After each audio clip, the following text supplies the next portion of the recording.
आइए सुनते हैं मुंशी प्रेमचंद की लिखी कहानी सवा सेर गेहूं।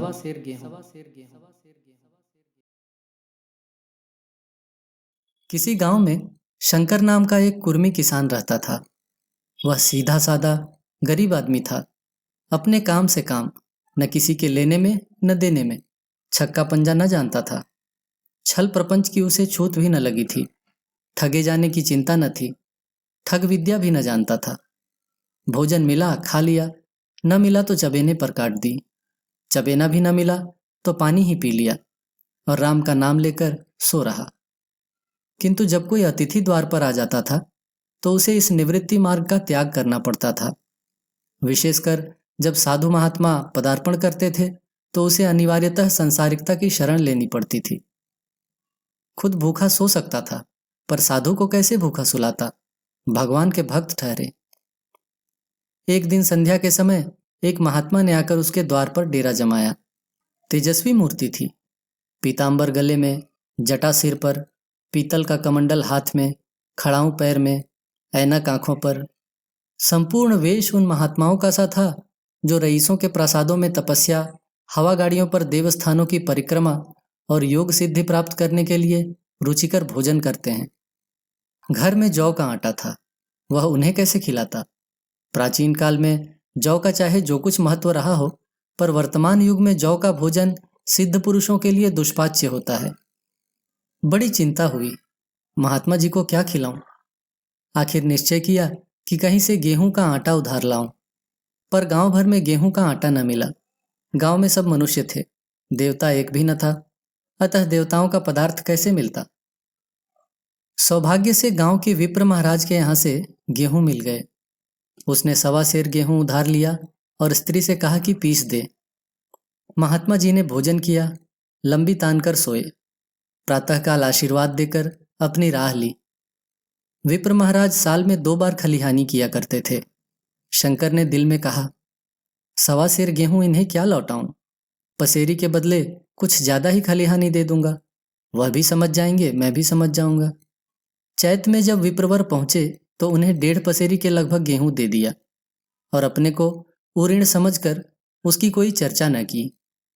विप्र ने भी फिर कभी गेहूं न मांगा।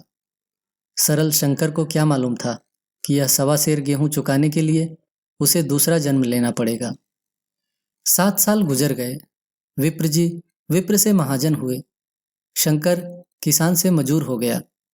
उसका छोटा भाई मंगल उससे अलग हो गया था। एक साथ रहकर दोनों किसान थे, अलग होकर मजूर हो गए थे। शंकर ने चाहा कि द्वेष की आग भड़कने न पाए, किंतु परिस्थिति ने उसे विवश कर दिया। जिस दिन अलग अलग चूल्हे जले, वह फूट फूट कर रोया। आज से भाई भाई शत्रु हो जाएंगे। एक रोएगा तो दूसरा हंसेगा। एक के घर में मातम होगा तो दूसरे के घर में गुलगुले पकेंगे। प्रेम का बंधन, खून का बंधन, दूध का बंधन आज टूटा जाता है। उसने भगीरथ परिश्रम से कुल मर्यादा का वृक्ष लगाया था, उसे अपने रक्त से सींचा था। उसको जड़ से उखड़ता देखकर उसके हृदय के टुकड़े हुए जाते थे। 7 दिनों तक उसने दाने की सूरत तक न देखी।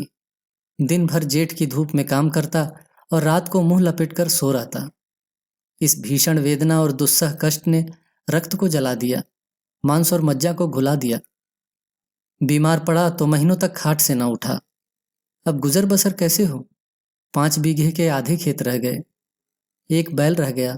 खेती क्या खाक होती? अंत में यहां तक नौबत पहुंच गई कि खेती केवल मर्यादा रक्षा का साधन मात्र रह गई। जीविका का भार मजूरी पर आ पड़ा। 7 वर्ष बीत गए। एक दिन शंकर मजूरी करके लौटा तो राह में विप्र जी ने टोक कर कहा, शंकर, कल आके अपने उधार का हिसाब कर ले। तेरे यहाँ 5.5 मन गेहूं कब के बाकी पड़े हुए हैं और तू देने का नाम ही नहीं लेता। हजम करने का मन है क्या? शंकर ने चकित होकर कहा, मैंने तुमसे कब गेहूं लिए थे जो 5.5 मन हो गए? तुम भूलते हो, मेरे यहाँ किसी का न छटाक भर अनाज है न 1 पैसा उधार। विप्र, इसी नियत का तो यह फल भोग रहे हो कि खाने को नहीं जुटता। यह कहकर विप्र ने उस सवा सेर गेहूं का जिक्र किया जो आज से 7 वर्ष पहले शंकर को दिया था। शंकर सुनकर अवाक रह गया। हे ईश्वर, मैंने इन्हें कितनी बार खलिहानी दी, इन्होंने मेरा कौन सा काम किया। जब पोथी पत्रा देखने, साइत सगुन विचारने द्वार पर आते थे तो कुछ न कुछ दक्षिणा ही ले जाते थे। इतना स्वार्थ। सवा सेर अनाज को अंडे की भांति सेक कर रखा और आज यह पिशाच खड़ा कर दिया जो मुझे निगल जाएगा। इतने दिनों में एक बार भी कह देते तो मैं गेहूं तौल कर दे देता। क्या इसी नियत से चुप बैठे रहे। शंकर बोला, महाराज, नाम लेकर तो मैंने उतना अनाज नहीं दिया, पर कई बार खलिहानी में सेर सेर 2-2 सेर दिया है। अब आप 5.5 मन मांगते हैं, मैं कहां से दूंगा। विप्र, लेखा जो जो बक्सी 100-100। तुमने जो कुछ दिया होगा उसका कोई हिसाब नहीं, चाहे एक की जगह 4 पसेरी दे दो। तुम्हारे नाम बही में 5.5 मन लिखा हुआ है, जिससे चाहो हिसाब लगवा लो। दे दो तो तुम्हारा नाम छेंक दूं, नहीं तो और भी बढ़ता रहेगा। शंकर, पांडे, क्या गरीब को सताते हो। मेरे खाने का ठिकाना नहीं, इतना गेहूं किसके घर से लाऊंगा। विप्र, जिसके घर से चाहो लाओ, मैं छटाक भर न छोड़ूंगा। यहां ना दोगे, भगवान के घर दोगे। शंकर कांप उठा। हम पढ़े लिखे आदमी होते तो कह देते अच्छी बात है, ईश्वर के घर ही देंगे। वहां की तौल यहां से कुछ बड़ी तो ना होगी। कम से कम इसका कोई प्रमाण हमारे पास नहीं, फिर उसकी क्या चिंता। किंतु शंकर इतना तार्किक, इतना व्यवहार चतुर न था। एक तो ऋण, वह भी ब्राह्मण का। बही में नाम रह गया तो सीधे नरक में जाऊंगा, इस ख्याल से उसे रोमांच हो आया। शंकर बोला, महाराज, तुम्हारा जितना होगा यही दूंगा। ईश्वर के यहाँ क्यों दें। इस जन्म में तो ठोकर खा ही रहा हूं, उस जन्म के लिए क्यों बोऊं। मगर यह कोई न्याय नहीं है। मैं तो दे दूंगा, लेकिन तुम्हें भगवान के यहाँ जवाब देना पड़ेगा। विप्र, वहां का डर तुम्हें होगा, मुझे क्यों होने लगा। वहां तो सब अपने ही भाई बंधु हैं। ऋषि मुनि सब तो ब्राह्मण ही हैं, देवता भी ब्राह्मण हैं। जो कुछ बने बिगड़ेगी संभाल लेंगे। तो कब देते हो। शंकर, मेरे पास रखा तो नहीं, किसी से मांग जांच कर लाऊंगा तभी न दूंगा। विप्र, मैं यह न मानूंगा। 7 साल हो गए, अब एक दिन भी मुलाहिजा न करूंगा। गेहूं नहीं दे सकते तो दस्तावेज लिख दो। शंकर, मुझे तो देना है, चाहे गेहूं लो चाहे दस्तावेज लिखाओ। किस हिसाब से दाम रखोगे। विप्र, बाजार भाव 5 सेर का है, तुम्हें 5.25 सेर का काट दूंगा। शंकर, जब दे ही रहा हूं तो बाजार भाव काटूंगा, पाव भर छुड़ाकर क्यों दोषी बनूं। हिसाब लगाया तो गेहूं के दाम 60 रुपए हुए। 60 रुपए का दस्तावेज लिखा गया, 3 रुपया सैकड़े सूद। साल भर न देने पर सूद की दर 3.5 रुपए सैकड़े, 12 आने का स्टैंप। 1 रुपया दस्तावेज की तहरीर शंकर को ऊपर से देनी पड़ी। गांव भर ने विप्र जी की निंदा की, लेकिन मुंह पर नहीं। महाजन से सभी को काम पड़ता है, उसके मुंह कौन लगे। शंकर ने साल भर कठिन तपस्या की। मियाद के पहले रुपया अदा करने का उसने व्रत सा कर लिया। दोपहर को पहले भी चूल्हा न जलता था, चबेने पर बसर होती थी। अब वह भी बंद हुआ। केवल लड़के के लिए रात को रोटियां रख दी जाती। पैसे रोज का तंबाकू पी जाता था। यही एक व्यसन था जिसका वह कभी त्याग न कर सका। अब व्यसन भी इस कठिन व्रत के भेंट हो गया। उसने चिलम पटक दी, हुक्का तोड़ दिया और तंबाकू की हांडी चूर चूर कर डाली। कपड़े पहले ही त्याग की सीमा तक पहुंच चुके थे। अब वह प्रकृति की न्यूनतम रेखाओं में आबद्ध हो गए। शिशिर की अस्थि वेदक शीत को उसने आग ताप कर काट दिया। इस ध्रुव संकल्प का फल आशा से बढ़कर निकला। साल के अंत में उसके पास 60 रुपए जमा हो गए। उसने समझा, पंडित जी को इतने रुपए दे दूंगा और कहूंगा, महाराज, बाकी रुपए भी जल्दी ही आपके सामने हाजिर करूंगा। 15 रुपए की तो और बात है, क्या पंडित जी इतना भी न मानेंगे। उसने रुपए लिए और ले जाकर पंडित जी के चरण कमलों पर अर्पण कर दिए। पंडित जी ने विस्मित होकर पूछा, किसी से उधार लिए क्या। शंकर, नहीं महाराज, आपकी आशीष से अब की मजूरी अच्छी मिली। विप्र, लेकिन यह तो 60 रुपए ही हैं। शंकर, हाँ महाराज, उतने अभी लीजिए, बाकी 2-3 महीने में दूंगा। मुझे उऋण कर दीजिए। विप्र, उऋण तो तभी होगे जब मेरी कौड़ी कौड़ी चुका दोगे। जाकर मेरे 15 रुपए और लाओ। शंकर, महाराज, इतनी दया करो, अब सांझ की रोटियों का भी ठिकाना नहीं है। गांव में हूं तो कभी न कभी दे ही दूंगा। विप्र, मैं यह रोग नहीं पालता, न बहुत बातें करना जानता हूं। अगर पूरे रुपए न मिलेंगे तो आज से 3.5 रुपए सैकड़े का ब्याज लगेगा। अपने रुपए चाहे अपने घर में रखो, चाहे मेरे यहाँ छोड़ जाओ। शंकर, अच्छा जितना लाया हूँ उतना रख लीजिए, जाता हूँ, कहीं से 15 रुपए और लाने की फिक्र करता हूँ। शंकर ने सारा गांव छान मारा, मगर किसी ने रुपए न दिए। इसलिए नहीं कि उसका विश्वास न था या किसी के पास रुपया न था, बल्कि इसलिए कि पंडित जी के शिकार को छेड़ने की किसी में हिम्मत न थी। क्रिया के पश्चात प्रतिक्रिया नैसर्गिक नियम है। शंकर साल भर तक तपस्या करने पर जब ऋण से मुक्त होने में सफल न हो सका, तो उसका संयम निराशा के रूप में परिणत हो गया। उसने समझ लिया कि जब इतना कष्ट सहने पर भी साल भर में 60 रुपए से अधिक जमा न कर सका, तो अब और कौन सा उपाय है जिसके द्वारा उससे दूने रुपए जमा हों।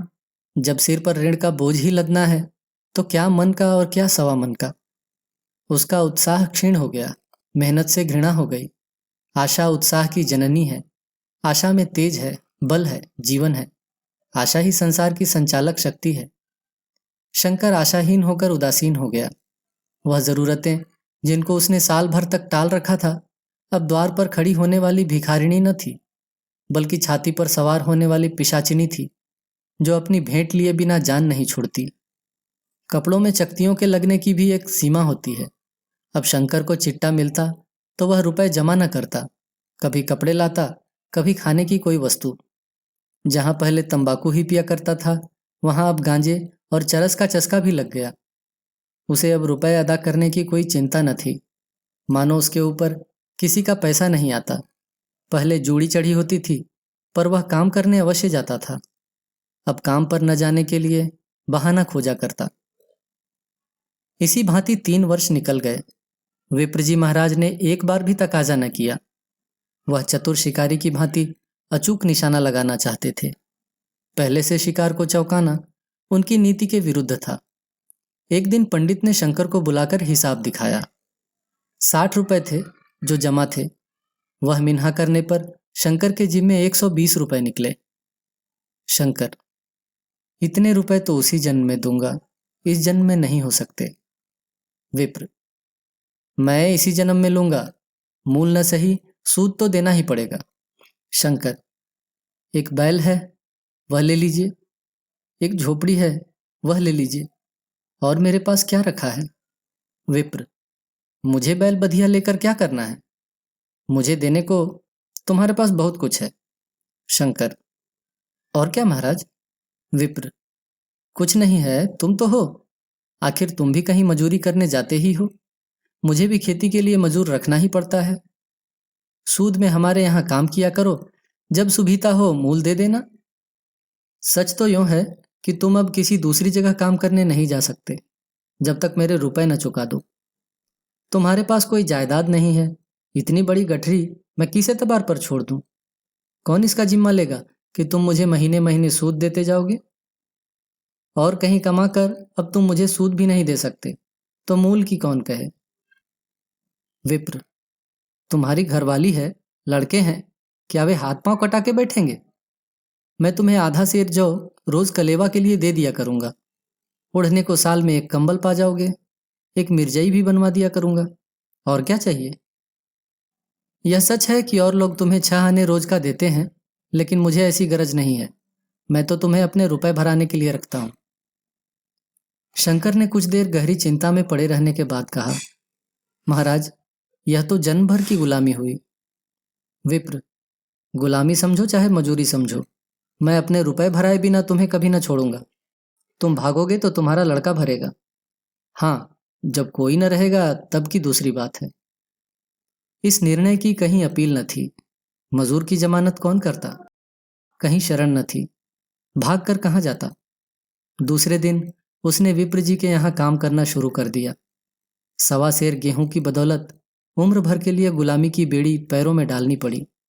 आज उस अभागे को अगर किसी विचार से संतोष होता था, तो यह था कि यह मेरे पूर्व जन्म का संस्कार है। स्त्री को वे काम करने पड़ते थे जो उसने कभी न किए थे। बच्चे दानों को तरसते थे, लेकिन शंकर चुपचाप देखने के सिवा और कुछ न कर सकता था। गेहूं के दाने किसी देवता के शाप की भांति आजीवन उसके सिर से न उतरे। शंकर ने विप्र जी के यहाँ 20 वर्ष तक गुलामी करने के बाद इस दुस्सार संसार से प्रस्थान किया। 120 रुपए अभी तक उसके सिर पर सवार थे। पंडित ने उस गरीब को ईश्वर के दरबार में कष्ट देना उचित न समझा। इतने अन्यायी नहीं, इतने निर्दय वो न थे। उसके जवान बेटे की गर्दन पकड़ी। आज तक वह विप्र जी के यहाँ काम करता है। उसका उद्धार कब होगा, होगा भी या नहीं, ईश्वर ही जाने।